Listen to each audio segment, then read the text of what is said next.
안녕하십니까. 저는 오늘 청년기본권 어떻게 확립해 가야 하는가라는 주제로 강연을 맡은 김경주라고 합니다. 안녕하십니까.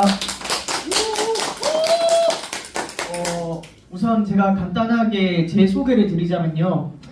저는 지난 대선 과정에서 이재명 후보 정책 자문도 맡았었고 정보특보단에 있으면서 각종 역할도 맡았었고요. 또 경주시에서 공동선대위원장을 맡으면서 지역에 밀착한 각 공약들을 알리고 또 각종 유세 상황에서도 함께 했었습니다. 제일 큰 주제는 결국에는 청년들이 가지고 있는 문제들, 청년들이 겪고 있는 문제들을 어떻게 해결해 나가야 되는지부터 해야 되는데요. 그 문제가 어떤 것인지부터 인식할 수 있어야 문제 해결이 될 수 있습니다. 지금 이거는 청년들이 겪고 있는 문제를 제가 대표적인 기사를 몇 개 가져왔습니다. BBC 뉴스 코리아에서 나온 기사는요. 영끌 비투 한국 청년들은 어쩌다 연봉 3배의 빚을 지게 됐을까? 라는 기사입니다. 말 그대로 우리나라 한국에는 청년이 1인 가구 소득, 청년 가구 소득에서 연소득 300% 이상의 빚을 가지고 있는 비율이 과거에는 8%, 9% 그 정도였대였는데 지금은 21%입니다. 그러니까 쉽게 말해서 청년들 중에 5명 중 1명은 자기 소득의 300% 정도를 빚을 갚는데 사용해야 하고요. 또 더불어서 그 연봉 3배의 빚을 갚는 게 단순히 몇 년, 몇십 년이 아니라 지금 태어나서부터 죽을 때까지 계속 갚아야만 하는 상황이 올 수 있다는 겁니다. 그리고 또 하나의 문제가 있습니다. 고립운둔 청년들이 54만 명입니다. 경제 손실은 연 7조 원이고요. 사실 고립운둔 청년 같은 경우에는 한국에서뿐만 아니라 이거는 일본에서 더 유명합니다. 이른바 히키코모리라고 합니다. 그러니까 방 안에 갇혀서 아무런 경제 활동도 하지 않고 아무런 사회 활동도 하지 않고 그저 알바로 잠시 생활에 필요한 돈을 모으고 알바를 그만두고 그 후에는 방에 말 그대로 콕 박혀 있는 거, 방콕 인생을 하는 그런 상황인 거죠. 이 고립운동 청년이 지금 추정치입니다. 54만 명이라는 숫자가요. 흔히 말하는 그 우리나라에서 노동인구로 따져만 봐도 54만 명이 일을 안 하고 그저 방 안에만 있다라고 생각했을 때는 엄청난 경제적 손실입니다. 이 기사에서만 경제적 손실이 연 7조 원이 난다고 하는데요. 이 경제적 손실이 단순 경제 손실뿐만 아니라 사회적 비용, 사회적 소모 다 생각해보면 전 7조 그 이상이다. 그 이상을 넘어서 우리 사회는 엄청나게 타격을 받고 있다. 그렇게 생각합니다. 그리고 징병제에 대한 문제입니다. 우리나라에서는 상당히 이거는 민감한 문제입니다. 우리나라 군대가요.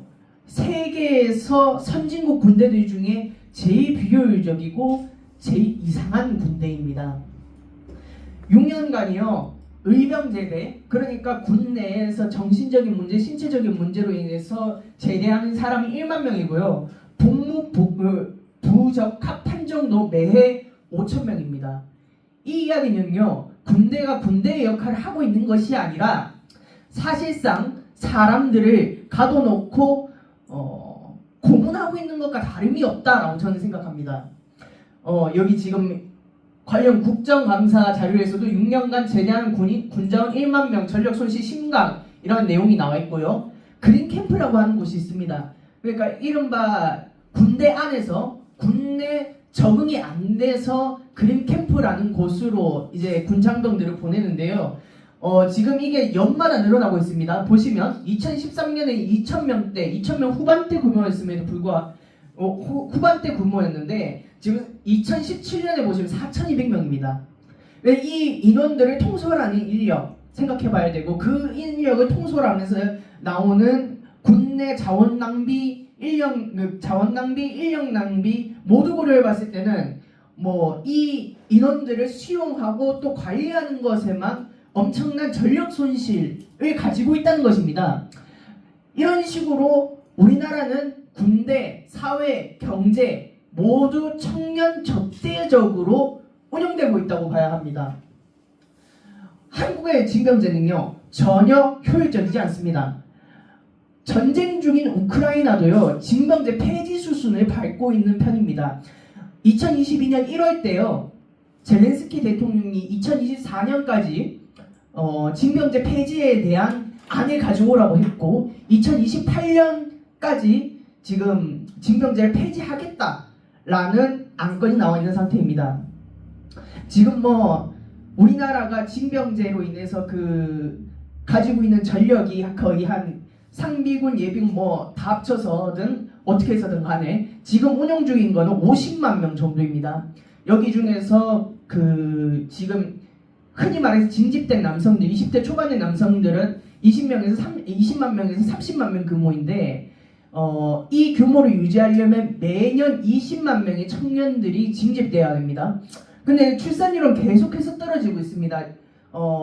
지금 태어나는 모든 청년들을 징집해도 모자라니까 여성도 입대시키고 혹은 나이든 40대 50대 남성도 군대에 편입시켜서 다시 한번 우리 군 규모를 유지하자라는 내용입니다. 이거야말로 정말 아랫돌 빼서 윗돌 괴는 정책인 겁니다. 최첨단되고 전문화된 무기 체계에서 미숙련 군인은 오히려 비효율적입니다. 그러니까 군인 한 명이 월급이 200만 원 정도인데 지금은 200만 원이 아니지만 내년 정도까지 병장 월급 200만 원을 받는다고 하더라고요. 근데 이 200만 원짜리 군인이 몇천만 원짜리 몇백만 원짜리 군 장비를 운용을 해야 되는데 흔히 말하는 군 장성들 입장에서는 사람 굴리는 게 나을까요? 최첨단 장비 굴리는 게 나을까요? 제가 만약 군장병이라면 굳이 수십억짜리 수천만 원짜리 장비가 고장나는 것에 대한 우려 때문에 차라리 군대에 있는 사람이 더 굴릴 것 같습니다. 그런 식으로 우리나라 군대는 진짜 효율적인 전투, 최첨단 전투에 맞는 형식이 아니라 오직 사람을 어떻게 굴릴지, 이 군대 규모 어떻게 유지할지 정도밖에 계획이 없는 군대입니다. 선진국 군대 중에 최저 생계비보다 적은 임금을 지급하는 군대는 우리나라가 유일합니다. 말 그대로 우리나라에 대한 군 처우 문제뿐만 아니라요, 군대에 지급하는 임금 자체도 어느 국가와 비교해도 불공정하다라는 수준인 거죠. 심지어 북한만 봐도 물론 좋은 나라는 아니지만 엄청나게 대우를 해주고 또 권력자 취급을 하잖아요. 우리나라 군장병들 어떤 대우 받느냐 보면 속된 말로 어떤 군인들을 보고 이런 말을 합니다. 군캉스다. 2년 갔다 오는 거 1년 6개월 가는 거 군캉스 아니냐는 식으로, 그런 식으로 우리나라 장병들이 군대에 복무하는 것에 대해서 자부심도 못 느끼고 또 제대로 된 처우도 되지 않고 있는 상황인 겁니다. 이 모든 총체적인 문제 상황 속에서 저는 우선 첫 번째 대책은 큰 문제 중에 하나는 그리고 이 문제도 있습니다. 징병제로 연간 사회 기회 손실이 10조 이상 손해가 납니다. 그러니까 20대 청년들을 군대로 끌고 가니까 10조 이상 손해가 나요. 왜냐하면 1년 6개월 동안 그 청년들이 할 수 있는 일이 너무나 많은데 그 사람들이 군대 속에 갇혀 있다 보니까 아무런 기회를 얻지 못하고 사회생활을 못하다 보니까 10조가 손해 나는 거죠. 생애주기가 불균형해집니다. 생각을 해보세요. 평범 우리나라의 78% 정도의 사람이 대학을 갑니다. 근데요, 대학 갔다 오고 취업 준비하고 군대 갔다 오고 하면 우리나라에 최소 30세 정도의 사회 진출이 됩니다. 30세 정도의 취직을 하는 거예요. 우리가 알고 있는 보통 취직은 20대 초반 중반에 하는데 다른 선진국만 봐도 최소 23세, 24세에 사회 진출을 합니다. 우리나라는 30세예요. 이렇게 되니까 우리나라 초혼 연령도 상승하게 되고 사람들이 결혼을 꺼리고 저출생 문제까지 이어져 내려오는 겁니다. 말 그대로 이 군 문제를 빼고 청년 문제를 논하는 것은 거의 의미가 없는 정도입니다. 그런데 제일 중요한 건 경제 문제부터 해결해야 되지 않을까 싶습니다. 아까 전에 제가 말씀드렸던 청년 부채의 원인의 69%가 주거비용입니다. 그러니까 이 청년들을 300%의 빚을 얻게 된 이유가 뭐냐? 분석을 해보니 대부분의 경우에서는 주택비용이었다는 거죠. 이게 그 관련 기사인데요. 반지하가 월세가 60만 원입니다. 여러분 생각을 해보세요. 평범한 20대 남성, 부모님의 지원이 있다고 해도 서울 쪽에 대학을 갖다 칩시다.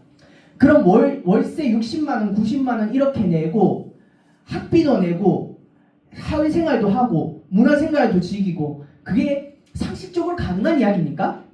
청년 부채 300%이 시대에서는 불가능하죠. 이런 식으로 우리나라는 경제적으로 청년들을 말 그대로 고열을 빨아먹고 있는 겁니다.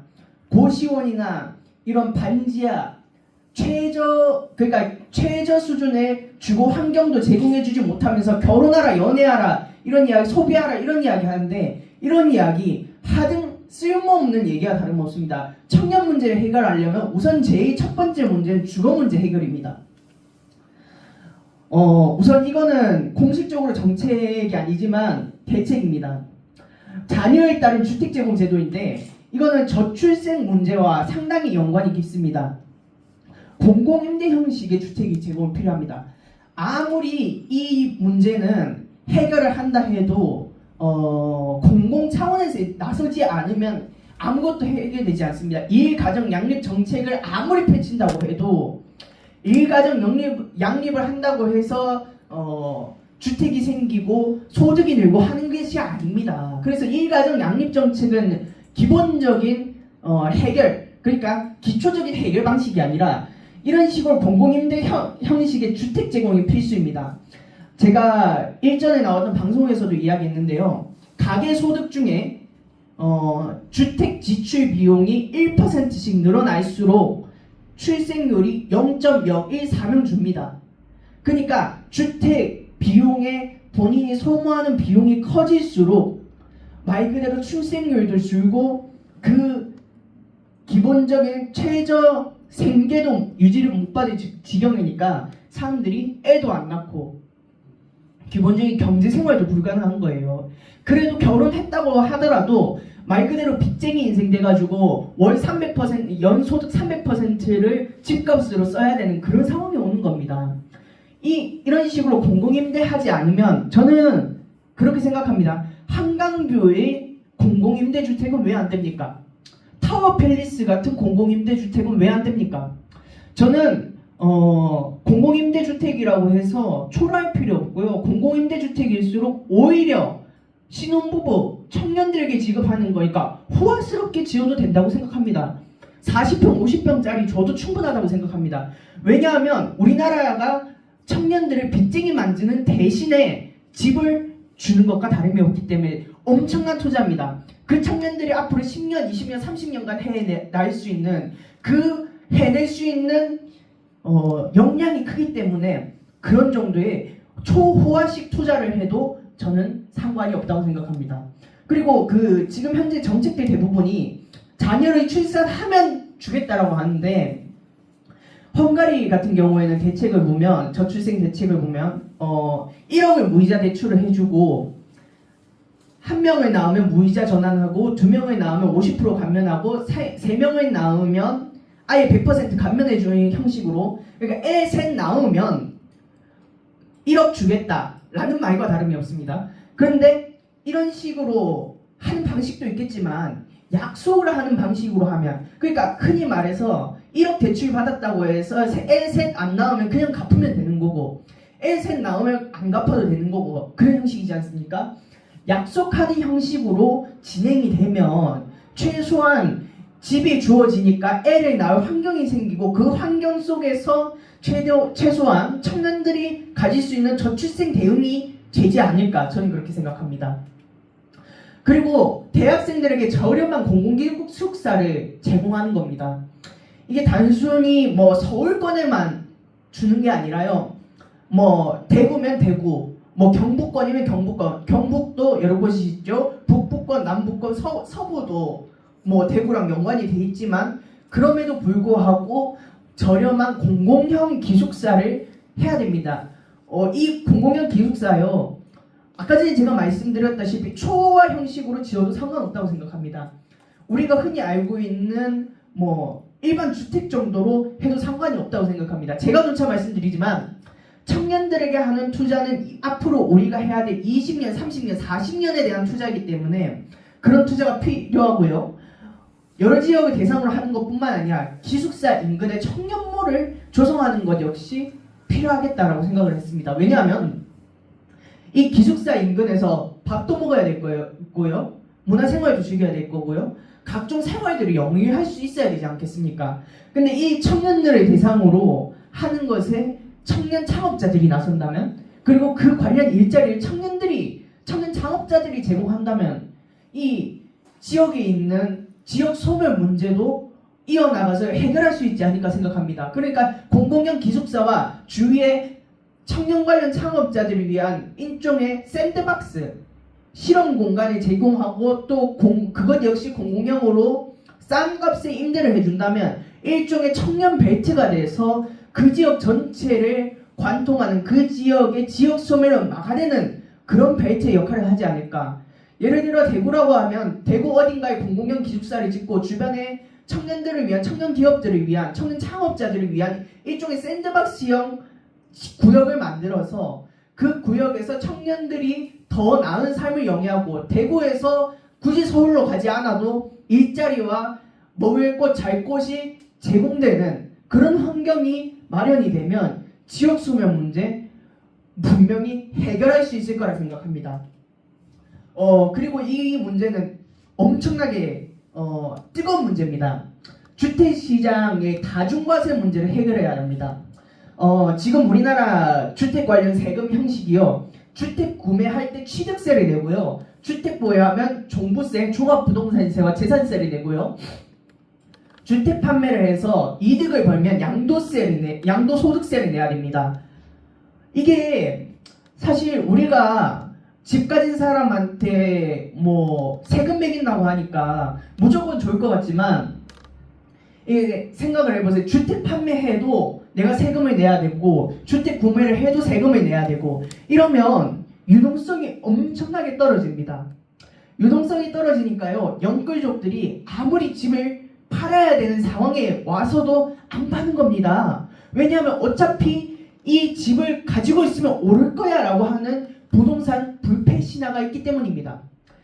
이러니까 계속해서 주택을 보유하게 되고 그로 인해서 집값이 오르고 집값이 오르게 됨으로써 청년들이 살 수 있는 주택은 줄어들고 청년들이 구매할 수 있는 집은 점점점 줄어들고 청년들이 만약에 집을 사더라도 아까 전에 말씀드렸던 것처럼 연소득 3배, 300배 그런 식으로 빚쟁이로 전락을 해야 되는 겁니다.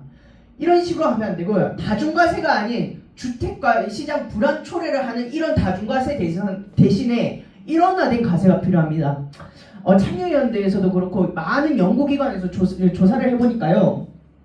주택 구매하거나 판매하는 이런 세금을 폐지하거나 혹은 일원화함으로써 주택 보유에 대한 종부세, 재산세만 강화하고 이 세금은 감면을 하거나 혹은 없애는 방식으로 하면 주택시장이, 왜냐하면 이렇게 되면 판매를 하더라도 내가 손해를 볼 거다라는 생각을 안 하잖아요. 왜냐하면 대부분의 사람들이 세금을 내는 것에 대해서 내 손해다라고 생각을 하는데 판매하거나 구매하는 것에 대해서 세금이 줄어들게 되면 이 사람들이 굳이 지금까지 영끌해가지고 계속 버텨야 될 이유가 조금이라도 상쇄가 되기 때문에 주택시장이 기본적으로 안정화되는 효과가 있을 수 있습니다.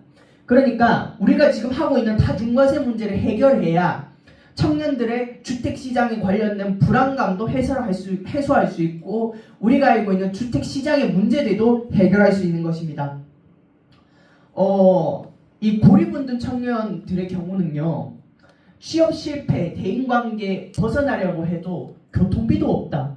그러니까 한 방에 모아두고 그리고 집에 잠적을 해버리고 그러다가 돈 떨어지면 나왔는데 돈 떨어지고 나와서 이제 재취업을 하려고 하거나 재사회화 되려고 해도 아무런 내용이 없습니다. 국가 차원에서 지원도 없고요. 본인들 할 수 있는 것도 없고요. 왜냐하면 그동안에 자기가 고립운동을 하면서 커리어가 완전히 망가지기 때문에 우리나라 사람들, 우리나라 기업들, 특히 1년 공백 생기면 뭐 했습니까? 묻습니다. 근데 거기에서 저 고립운동 했습니다 라고 했을 때 어느 기업들이 제대로 존중해주고 뽑아주겠습니까? 그렇지 않잖아요.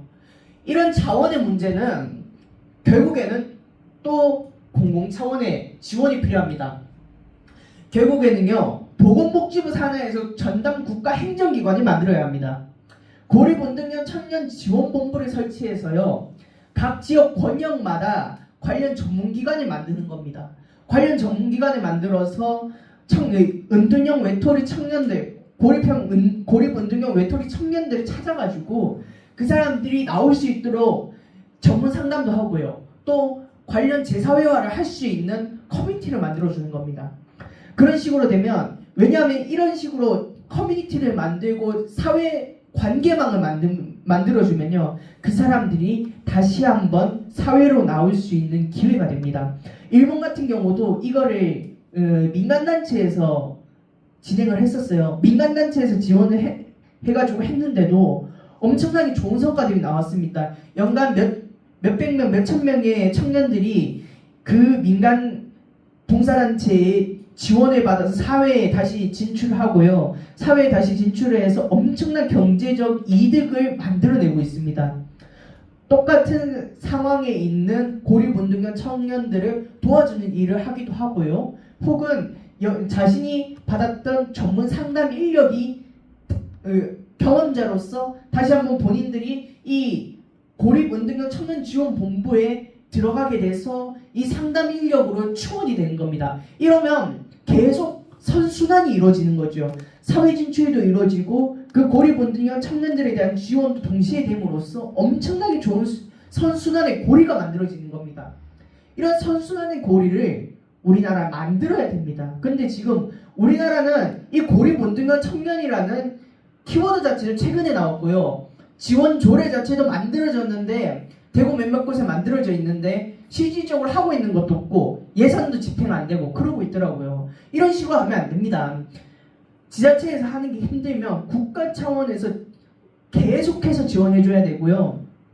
지원해주고 안 되더라도 이거는 우리가 20년, 30년을 위한 투자이기 때문에 꼭 해내야 됩니다. 지금 당장 1년, 2년 했다고 소득 없다고 해서 포기하면 안 되고요. 지속적으로 해나가야 되는 겁니다. 뭐 또 이런 온라인 채팅방, 왜냐하면 고립운동형 청년들 같은 경우에는 밖으로 나오질 않잖아요. 온라인으로 광고 띄워가지고요, 고립운동형 청년을 찾습니다 해가지고 이 사람들이 어떤 상황에 처해 있는지 말할 수 있는, 왜냐하면 인터넷 같은 경우는 익명으로 이야기할 수 있으니까 이 청년들 찾아내가지고 끌어내는 겁니다. 사회로 다시 어떻게든 복귀시켜야 됩니다. 우리가 이 사회적 손해, 경제적 손해를 보지 않기 위해서는 반드시 이 청년들을 다시 사회로 이끌어올 수 있어야 됩니다. 국가 차원에서 고민해야 됩니다. 이건 지자체 차원에서 노력해도 되지만요, 국가 차원에서 고민을 해야 하는 문제입니다. 제가 아까 전에 이야기 드렸었던 만큼 이렇게 우크라이나 같은 경우에도 지금 전쟁 중인데도 이런 식으로 징병제를 어떻게 개선할지에 대해서 논의하고 있습니다. 저는요, 이 개혁 방향을 처음에는 모병제로 이야기했었는데요. 모병제 방향에 가까운 민병제 제도를 제시를 합니다. 왜냐하면 제가 모병제 관련된 주장을 했더니요, 한국 정서에도 상당히 안 맞고 그로 인해서 생기는 사회적 손실이 너무 클 것 같았습니다. 실질적으로 지금 우리나라에서 몇몇 모병제를 이야기하는 것도 갑자기 이렇게 군대가 줄어버리면 생기는 사회적 손실이라든지 혹은 경제적 손실도 다 고려를 해야 되다 보니까 우리나라는 모병제 방향에 가까운 민병제 방향으로 가야 된다고 봅니다. 이 민병제가 뭐냐면요, 최근에 그 북유럽 국가들이 징병제로 부활을 했습니다. 근데 이 징병제가요, 어떤 방식이냐 하면은 단순히 우리가 알고 있는 그런 징병제가 아니라 그 예비군을 채우는 형식입니다.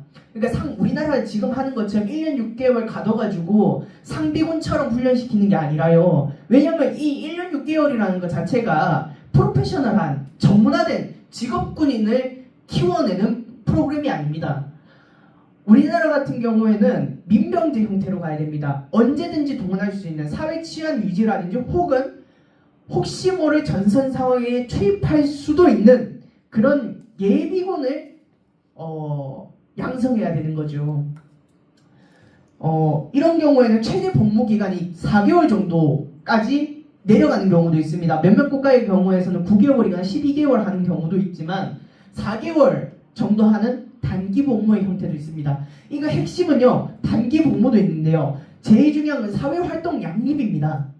그러니까요, 군대를 다니면서도 사회활동을 유지할 수 있는 거죠. 말 그대로 우리나라 같은 경우에는 훈련소 다녀오고 또 군대 자대 배치하고 하면 사회로부터 완전히 격리됩니다. 요즘에 휴대폰 생겼다고 하지만 사실상 사회와 그 군대 간의 양립이 불가능한 체제예요. 그런데 이런 식으로 민병제로 전환을 하면요, 출퇴근 형식이라든지 아니면 휴직 상태로 전환을 하고 혹은 휴학 상태로 전환을 하고 한두 학기 정도만 본인이 감수를 하고 그 이후에 다시 자신의 커리어를 이어나가거나 혹은 출퇴근 형식으로 해가지고 군 문제와 사회 경력을 단절시키지 않도록 하게끔 해서 양립을 가능하게 하는 겁니다. 외국의 경우에는 이런 식으로 해요. 왜냐하면 그런 식으로 해야 사회의 안정성도 확보되고 이 청년들의 경력 단절이 일어나지 않기 때문에, 청년들의 경력 단절이 일어나지 않도록 하고 초혼 연령을 지금처럼 너무 늦게 하지 않고 충분히 우리 사회에 적응하면서 또 군 문제도 해결할 수 있게끔 하는 것이 민병제의 초점입니다. 동시에 모병제는 우리나라 같은 경우에는 직무 혼합제거든요. 그러니까 모병제도 동일하게 하고 있습니다. 동일하게 하는 겁니다. 정예병 양성은 그대로 하면서 관련 예산은 최대한 줄이는 거죠. 동원 편의성을 위해서 하는 것이지 이 예비군들을 무조건 전선에 투입한다, 선형으로 이 전선을 유지한다라는 개념이 아니라 유사시에 이 군인들이 우리 사회를, 우리 커뮤니티를 지킬 수 있을 정도의 우리 향토 예비군이라고 생각하는 그 개념으로 이해를 하시면 좋을 것 같습니다. 이렇게 되면 아까 전에 말씀드렸다시피 사회 진출 연령도 보장하면서 생산성 유지 등 효율적인 군대, 말 그대로 군대가 군대답게 활동할 수 있는 것과 더불어서 전문성도 확보하고 또 우리 청년들의 생산성 유지에도 효율적인 군대를 만들 수 있다고 생각합니다. 결국 총론적으로는요, 공공 차원에서 청년 문제를 인식할 수 있어야 됩니다. 다원적 지원 방법 찾아야 됩니다. 그러니까 다원적이라는 거는 우리가 문제를 인식하면 이 문제 하나만 해결해야 돼라고 보는 게 아니라요, 나비 효과라는 말이 있습니다. 어딘가 하나에서 나비가 날갯짓을 하면 어딘가에는 태풍이 일어난다. 그 나비의 날갯짓으로. 그런 이야기처럼요, 우리나라의 문제는 분절된 문제가 아니라요, 모두 연속되어 있는 겁니다. 아까 전에 제가 말씀드린 청년 부채 문제, 청년 주거 문제, 또 징병제의 문제, 그리고 고리본등형 외톨이 문제, 이거 다 관계 있는 겁니다. 다 함께 고려돼야 될 사항입니다. 한 가지 문제만 해결하려고 하면 안 되고요, 청년 문제를 다원적인 방법으로 해결하기 위해서 고민하면서 그 고민과 함께 청년들에 대한 지원을 단순히 이 청년들이 불쌍하니까 지원해주자라는 개념이 아니라 투자의 개념으로서 이 청년들에게 지금 당장 1억을 소비하더라도 나중에 우리에게 10억, 20억, 심지어는 우리나라를 우리 하나의 벤처기업으로 성공시켜서 몇 조까지의 우리에게 안정성을 가져다 줄 수 있는 존재, 그렇게 개념을 이해해야 한다고 봅니다. 청년들의 편의와 높은 생산성은요, 노인들의 노후 안정과 행복을 의미합니다. 청년들의 문제를 너무 너네 세대는, MZ세대는 너무 개인주의적이야, MZ세대들이 문제야 라고 하는 게 아니라요, 그래, 니네가 편하고 너네가 잘 살아야 우리 노후가 안정되겠구나, 결국에는 청년들만의 문제가 아니라 청년들의 문제는 곧 노년 세대가 같이 느끼고 있는 문제라는 공동체 의식이 필요하다고 생각합니다. 제가 이야기했는데요. 청년의 삶이 보장되어야 노인의 삶도 행복할 수 있다. 그러니까 청년들을요, 너무 남처럼 보지 말고 내 아들, 내 딸, 내 손주, 내 손녀 라고 생각하면서 내 손주를 위해서라면 간이라도 빼주겠다라는 심정이 생각이 들잖아요. 그런 것처럼 우리 청년정책 문제, 청년들에 대한 문제도 똑같이 내가 청년들을 위해서만 간이라도 빼줄 수 있지 라는 심정을 좀 가져주셨으면 좋겠습니다. 그리고 몇몇 사람들은 이렇게 이야기합니다. 노년 세대가 손해를 봐야 청년 세대가 이득을 본다라고 생각을 하는 경우도 있고, 아니면 청년 세대가 손해를 봐야 노년 세대가 이득을 본다라고 하는 일종의 갈라치기 형식이 너무나 많이 보입니다. 최근 노인 무임 승차 폐지에 대한 문제가 전 제일 대표적인 문제라고 생각하는데요. 저는 노인 무임 승차제 폐지는 정말로 잘못된 선택이다 생각합니다. 노인들이 소비할 수 있고 노인들이 사회활동을 해야 청년들의 삶도 보장될 수 있는 겁니다. 노인들이요, 밖에 나가서 돈 쓰고 음식 사 먹고 놀고 그래야 청년 창업가들이 돈 벌잖아요.